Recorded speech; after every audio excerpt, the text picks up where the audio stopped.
Let's switch to security now, and joining us this morning to talk about this and several other issues around it is Alfred Ononugbo, who is a security consultant, a criminal intelligence specialist, and a forensic investigator. Thanks for joining us this morning. Thank you. It's always my joy to be here with you.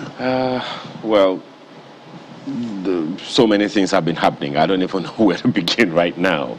But, you know, reading through reports of those who experienced the attacks on Maiduguri and the responses of the government to it and the appeal of the governor of the state that the army needs to be a little more aware, a little more proactive, a little more ahead of the issues, seeing that they came much closer home than before. What are your thoughts?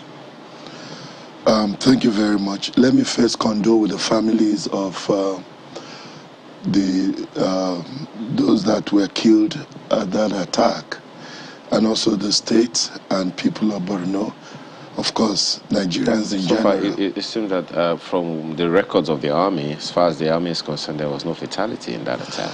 Well, that's what the army said, but media and also the governor was quoted to have admitted that about 10 lives were lost, out of which 9 were children. I think that's an area we need to improve on in dealing with the challenges of the insurgency. If people are not well informed, the social media is an open ground.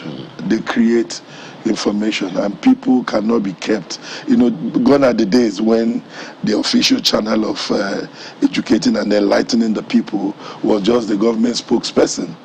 Today with social media, information flies in seconds. So you cannot say there's an official government position any longer.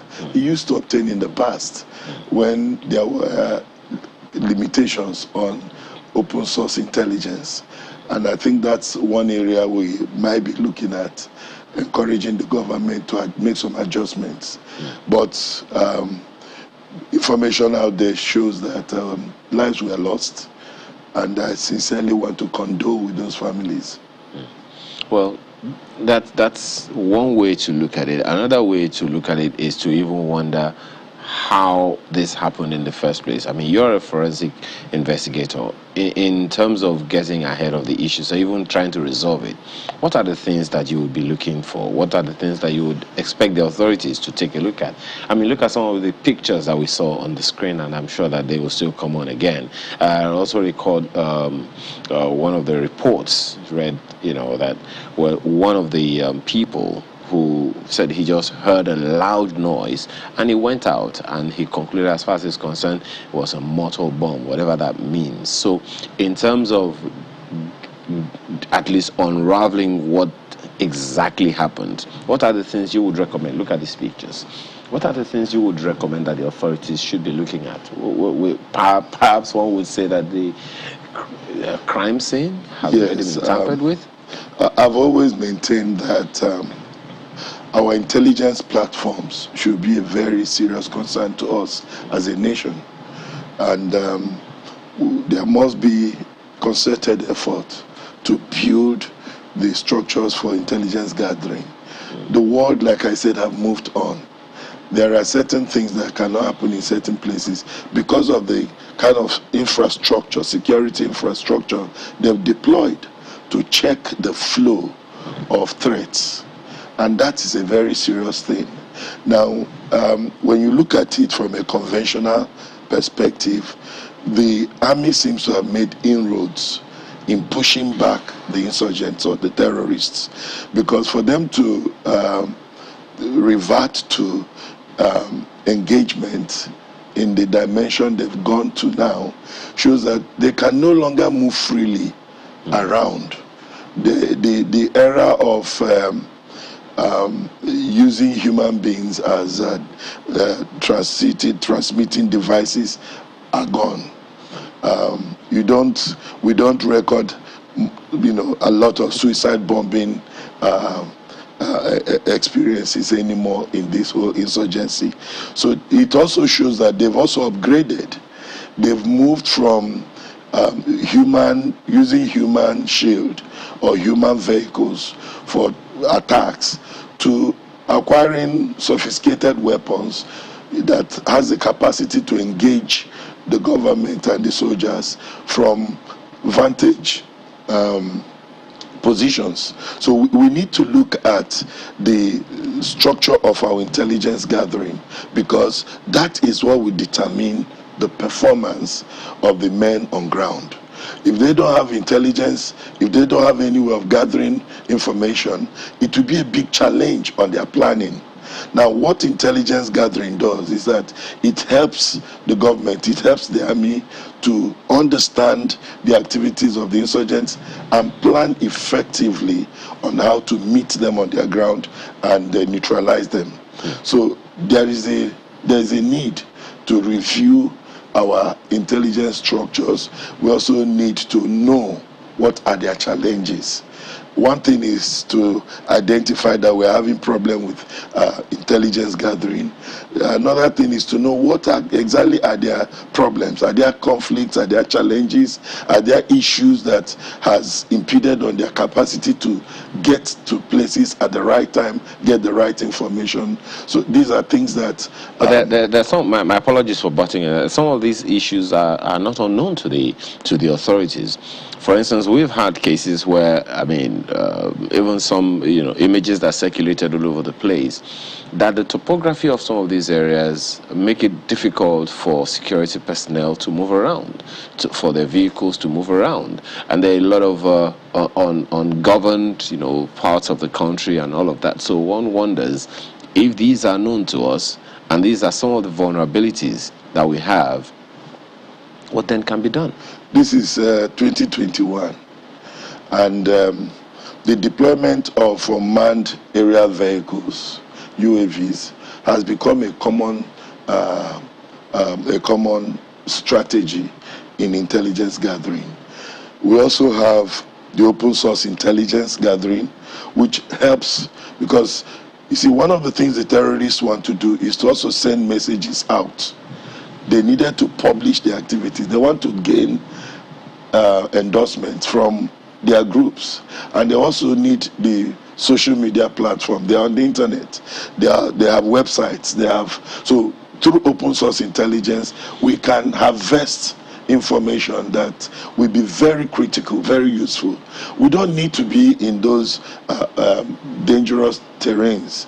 We can deploy. We have Nigeria has the resources, if put in place, to deploy technologies that could help detect time-based information from the activities of these terrorists.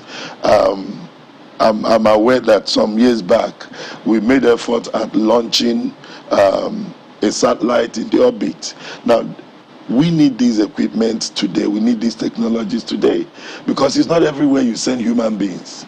And some engagements are most efficient when you use technologies that can knock out these guys and reduce human casualty. Is it that we don't know these things? Because, I mean, just recently, the vice president, was speaking, and he made the same call, asking that, we should be more, we should leverage technology. And I don't think it is something that is unknown to us. For instance, let me quote the vice president. At a time when national resources are stretched thin, we have to come up with technology-driven solutions to addressing our security needs. And he also called that we should be more proactive, not reactive. In terms of being proactive, what has been missing? The question that I usually ask when these things happen is, how can such a thing happen and we didn't know about it? I don't believe, I maintain it, that we have an intelligentsia or an intelligence community in this country that does not know what to do. So, in terms of getting ahead, of being proactive, what are we missing? My take is actually that there is a conflict of interest somewhere. The political class wants to maintain their hold on their areas and present themselves to be doing what the people want. And sometimes ethno-religious interests creep in. Secondly, some of these minds are embedded within our communities.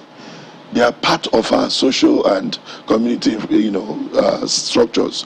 And then to knock them out, sometimes you find that they are linked to certain values that dominate the thinking, dominate the thoughts of that community. Is this information unknown to us? Well, it's not about being known to us. It's about having the political and patriotic will to ensure that the right thing is done at the right time, irrespective of the consequences.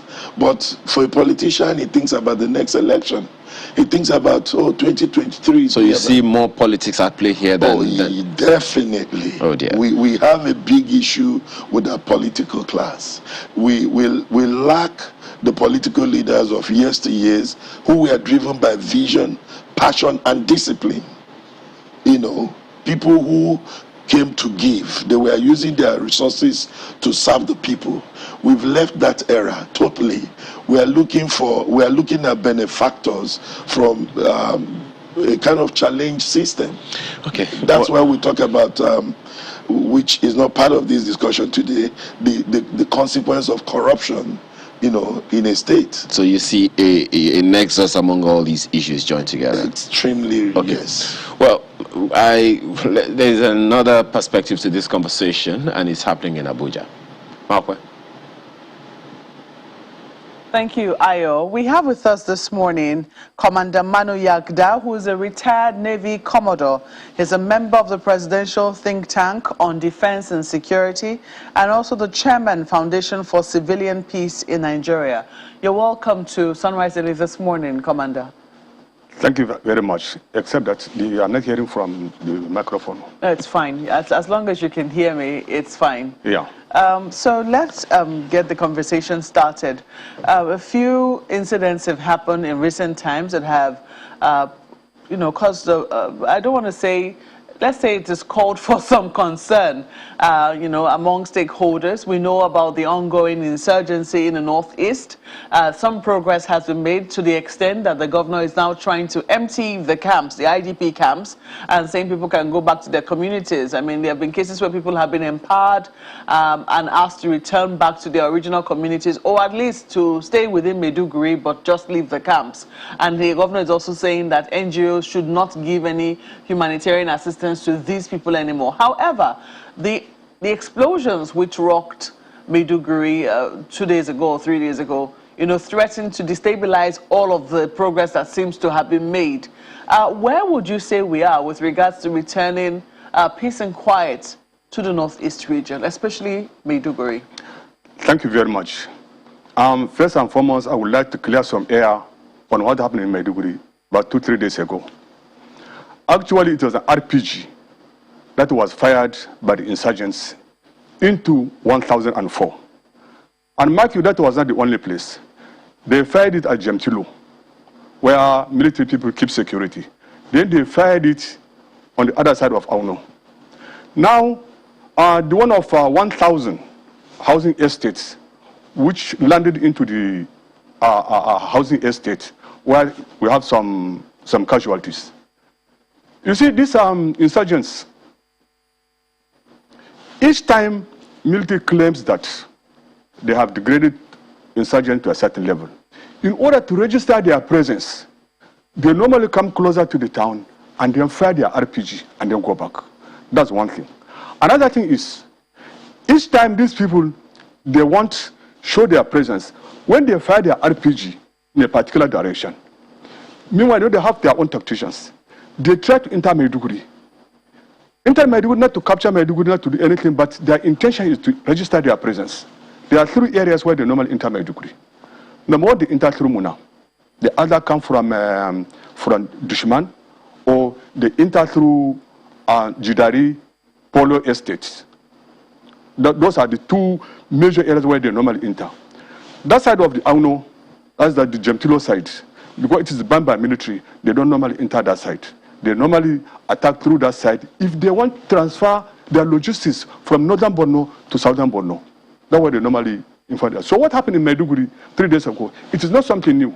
Not that something has changed. It is true that when military said there's no cause for alarm, because it's a regular thing.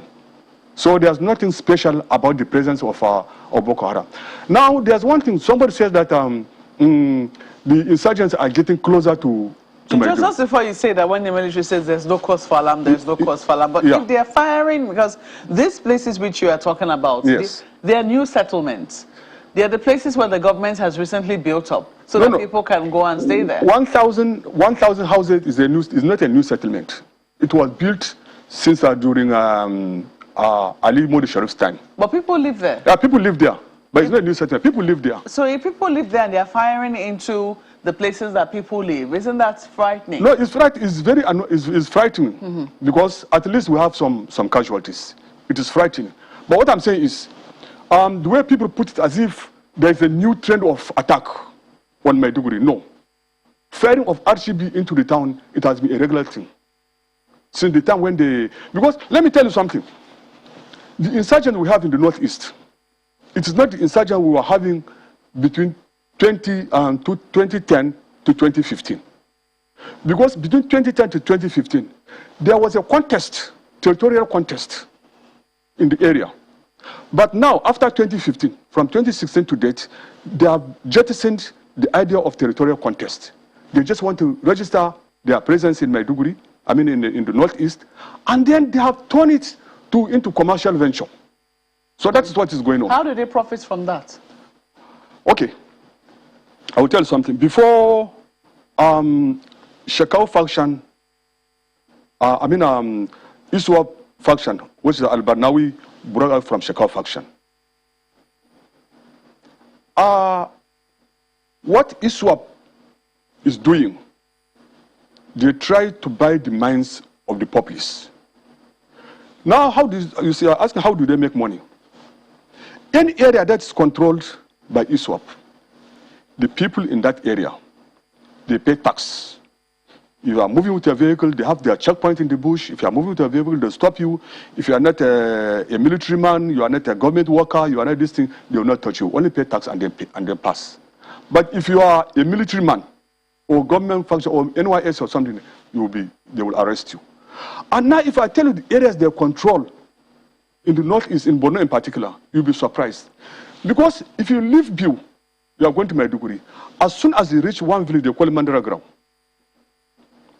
They have their checkpoint down to Sabongari, down to Damboa. Civilians can play that side, but government workers, military, if you play that side, at your own. So all the people around that area, for your information, they are being controlled by these people. If a Fulani animal enters your farm, for instance, and then they eat your crop, you can take the case to them, they will judge, and they pass judgment. Till now, as I'm talking to you, they pass judgment and they say, okay, pay so amount of money. They're controlling territory. Till tomorrow. Till tomorrow. So we are talking about Maiduguri. Let me tell you something. 5 kilometers outside Maiduguri, nobody goes more than 5 kilometers outside Maiduguri without an escort. So now that they have come closer, they have been close, 5 kilometers. And this has been there since 2016 to date. So when they now fire rockets into Maiduguri, you say we shouldn't be alarmed? Yeah, no, it's painful that actually we have casualty.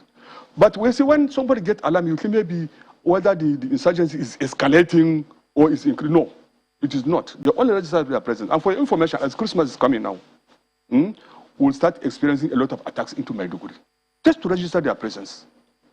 And there's nothing we can do about it to quell it, since we already know that we can anticipate this. You see, there are so many things.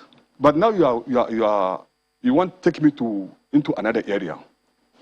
What you are trying to say is, what can government do? Those are the areas. Let me tell you something. Even the military, they are trying their best. But there are some peculiar things that unless the political will is there, we'll just be wasting our time. Well, I'm sorry to say that, but I'm telling you, if we have not changed the way we handle things in this country, for the next 10 to 15 years, insurgency is not going to end in the Northeast. For your own information. I will tell you one thing. Today, we will get an information that Boko Haram is mustering in a particular area. We will let the military know. So, okay, Boko Haram is mustering in so and so place. Hardly can military either detach a helicopter to go to that place, to go and liquidate that place and come back. In most cases, when you say, okay, the military have reacted and demolishing Boko Haram, all this and that, it is the Boko Haram that have the initiative. They bring the attack. Then we react. Why is that so? Well, I think I would like to bring another thing. In this present military setup, there is a level of cooperation between the army and the Air Force to a certain level. But before this administration, there was totally no cooperation between the Air Force and the army. And you know, in modern warfare, nobody wins war alone. So you put this down to a lack of cooperation that used to exist between the agencies, but you say that it is improving. So, it is improving to a certain level. If it is improving and we are still at the point whereby we hear that you know where the problem comes from? Mm-hmm. Up to now, as I'm talking to you, we do not have what is called a real joint operation in the Northeast. Because it is the Chief of Army Staff that appoints the theater commander. Not the Chief of Defense Staff, it's the Chief of Army Staff. And now if it is a joint operation, DHQ, which is being controlled by Chief of Defense Staff, is supposed to appoint the theater commander. If he appoints the theater commander, because the Chief of Defense Staff is the head of the three services. He's the head of the three services. If he appoints the Chief of Defense Staff, now they will have air the elements. Theater commander, you mean? Yeah, theater commander. The man in charge of the whole operation in the Northeast. Now, if the Chief of Defense Staff appoints it, that means Army, Navy, Air Force, they are all under the Chief of Defense Staff. They are under the under the theater commander. But as I'm talking to you now, yeah, gentlemanly, they operate under the theater commander. But in reality, Nigerian Air Force is not under Nigerian Army. Neither Nigerian Navy is under the Nigerian Army. So if Nigerian Army say, okay, we should go and do this, the Air Force man there, he cannot just go because he has his own service chief, and his service chief must give him permission first before he goes. This is a lacuna. And we'll be insisting, let there be a joint operation. Joint operation was abolished since the time of Ihe Jerika and Ola Ibrahim. I remember Ola Ibrahim. That was the time when they abolished joint operation and created 7 div. And that was based on sentiments, based on parochial reasons that they established that operation. So until such operation is converted, because look, let's say about 2 o'clock now, and there's an attack, and you need on the army, and you need air support. The theater commander can say, okay, Air Force, go to that place. Just tell the Air Force, then the Air Force will tell the CAS, the Chief of Air Staff, then the Chief also, then the Air Staff go. So these are the problems. Until such problems are rectified, but from look at things, people are not ready to rectify the problem for obvious reasons. What is the obvious? I'm not saying the reason. You say for obvious reasons. The reasons are not obvious to me. The truth of the matter is,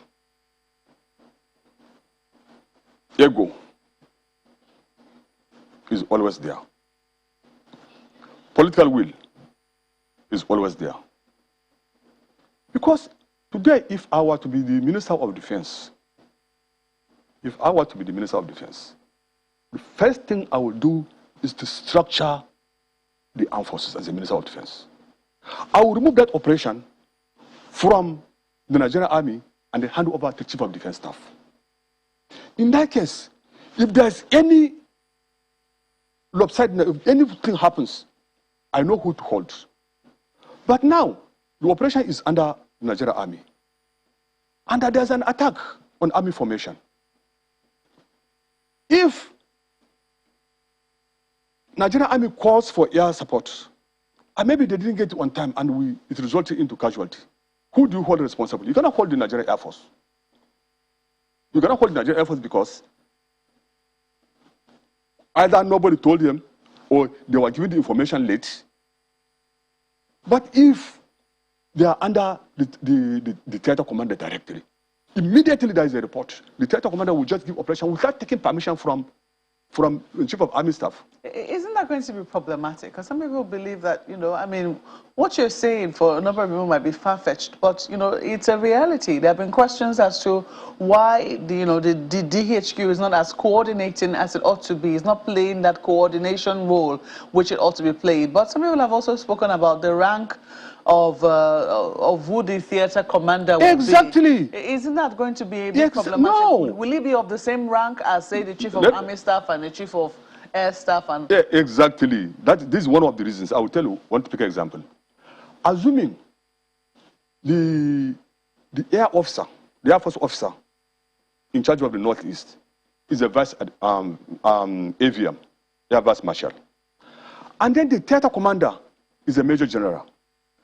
Supposing the theater commander is junior to the AVM, the Air Force, how do you think the order will be effective?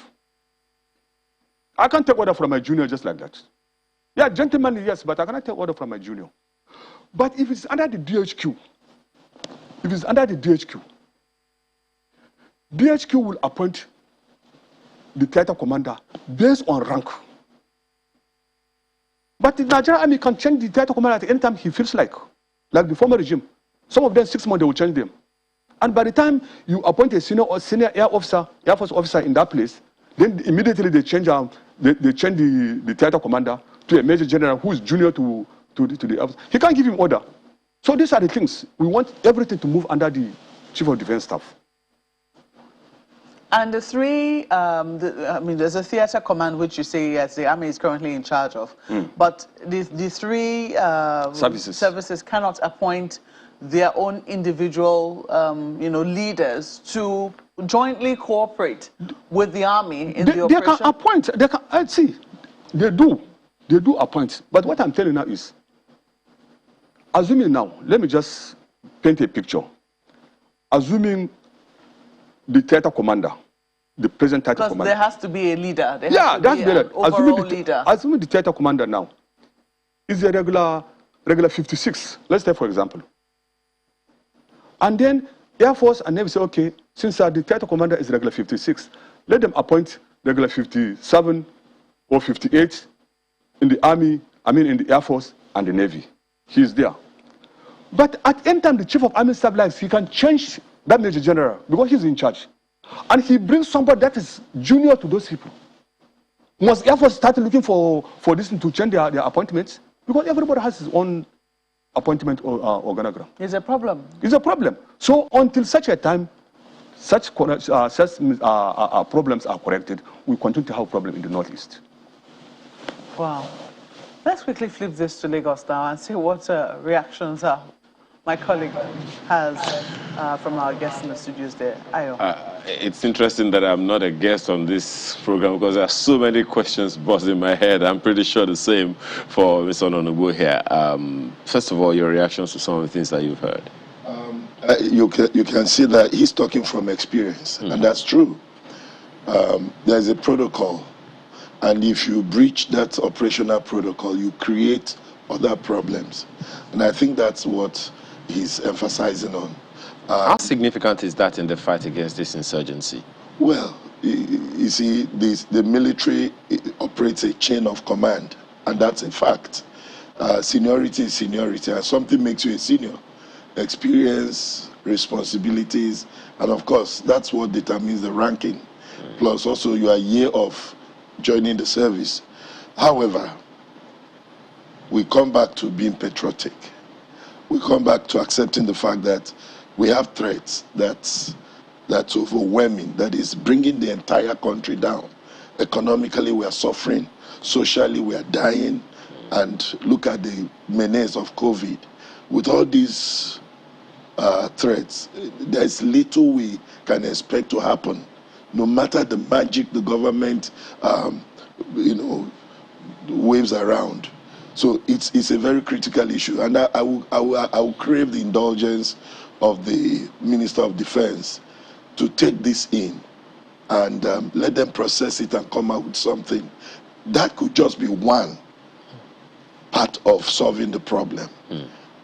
The other challenge is, of course, we must accept the responsibility to fight for one united, indivisible Nigeria. We'll come to that. But check on the issue again of what he talked about, the responsibility of the army chiefs, specifically the Chief of Defense Staff. In the situation that we have on our hands, just what is supposed to be the task that the Chief of Defense Staff should be performing here? He has talked about the fact that he needs to be the one making the appointment, so that all those, if the appointment is from the CDS, all those from other, services in the military apparatus, the Air Force, the Navy, and everyone would know that it's coming from someone above their direct bosses. How significant is that? Very critical, because if we don't have the order flowing from the right chain of command, it cannot flow. One is that you are accountable to your service. So the Army accounts for the operations, the Air Force gives account to their head, and the same goes with the Navy, including the police, the DSS. So if we have, like he is suggesting, a joint operation, and that is well structured, recognizing that the rank means a lot to people in service, is part of an established protocol, then that should be a good option to look at. But then the other side of it is also to eliminate the politics of seniority, religion, and ethnicity. Because I know when we talk about national security issues, we are careful not to inflame things or, allow innuendos that, suggest certain things. But these are critical problems that has eaten deep into the fiber of our society. Interestingly, he seems to pay a lot more attention to the what do you call it, the kinetic interventions now, and the shortfalls that has existed in that over time, especially coming against the background of the fact that the president has more than once, more than twice, called for coordination among the services to get this job done, so that we can eliminate it. It's tiring. It's almost like we're insensitive when these things happen. People's lives are lost, people's property are destroyed, people's well-being or livelihood is displaced, and we seem to just repeat the cycle, or as someone said, we recycle insecurity. Yeah, you see, you have to ask me, what are the criterias for appointing these heads of these services? Performance should be one. Record in service should be another, not just years or rank. And if we have a category or class of personnel in the service whose relevance has been outlived, or who are no longer in touch. For instance, we're talking about deploying technology. I'm a forensic person, and we believe in using technology to solve the problems of crime. Now, you are deploying technology, and a man that is analog-minded is heading a digital-driven activity. Certainly, you will not get much done. He will depend on aides to make those decisions, just take credit. So you won't feel the impact of his leadership. It will be like using the media to promote a good governor when actually nothing is happening on the ground. And I think that's the kind of challenges we may have to look into. There are salient things coming up because of the prevalence of insurgency. It's not abating, and we are worried. Questions are now coming, issues are coming up, but there doesn't seem to be a matching response to sit down, analyze these problems, and prefer workable solutions. We are repeating the same thing, and I think we must, and I don't know how people are going to take this, but we must take away the security situation from what we call the federal character issue. Because if you say, of course, it's a sensitive thing because we polarize along ethnic and religious lines. So you now have to play the federal character thing to make sure that there's harmony.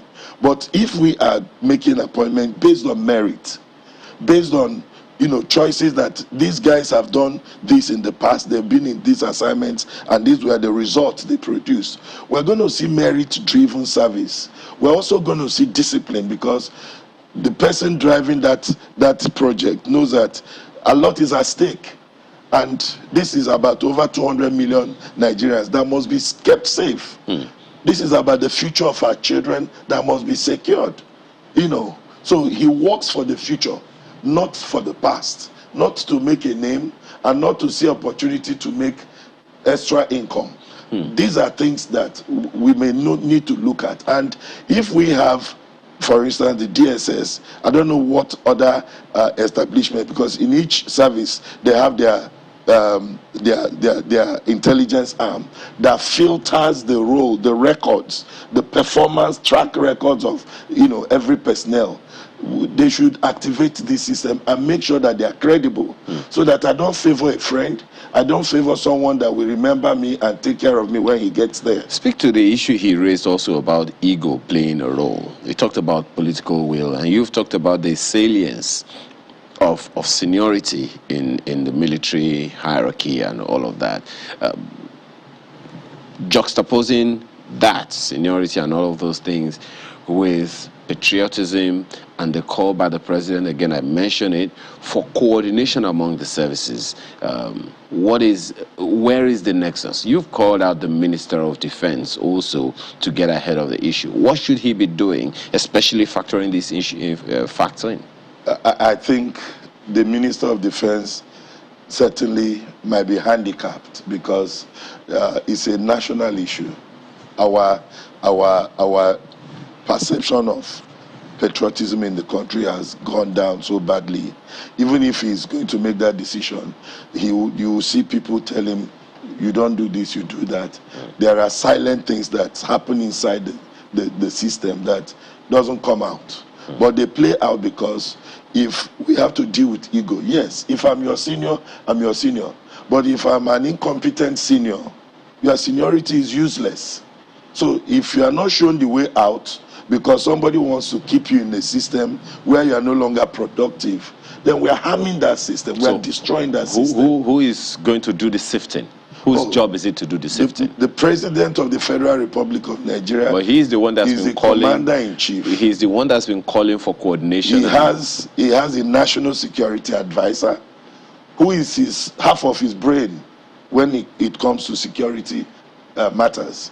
We have other establishments that guide the president's decisions on certain security issues. So I think that it will be natural for me to say Mr. President should take seriously these choices, and it might cost him his popularity, if possible, within certain space, but Nigeria stands to gain if the right choices are made for people who run our affairs and manage our security situation as it stands now.